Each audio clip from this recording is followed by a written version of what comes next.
first well was drilled in the Eagle Ford in 2008, and I think at the time the play was producing 358 barrels of oil per day. Not 358,000, 358. And production has just skyrocketed. It's a shale play, so you're seeing a lot of the horizontal drilling and hydraulic fracturing that's happening elsewhere in the country, in the Bakken Shale and the Marcellus Shale. It's really taken off, and so people are excited about it. The other great thing about the Eagle Ford is it's located in South Texas. So if you picture the Mexican border, the Eagle Ford Shale stretches basically northeast up to about around sort of Houston, Austin, and then there are portions of the play which extend into neighboring Louisiana.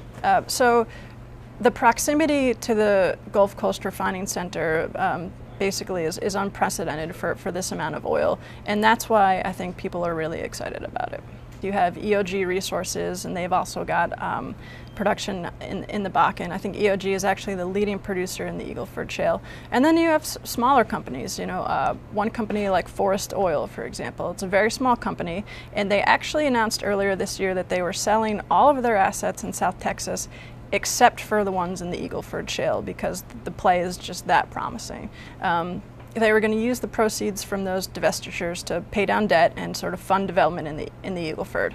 And so far they're sticking to that plan, which is something that investors always love to see. A company is actually doing what it said it was going to.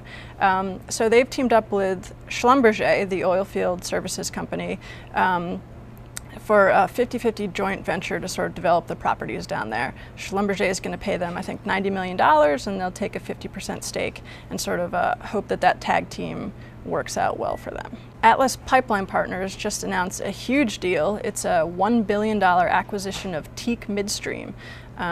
Teak Midstream has gathering and processing assets in the Eagle Ford, and this is a big deal for Atlas for two reasons. The first reason is that they don't have any assets in the Eagle Ford, so it's giving them exposure to one of the most important plays.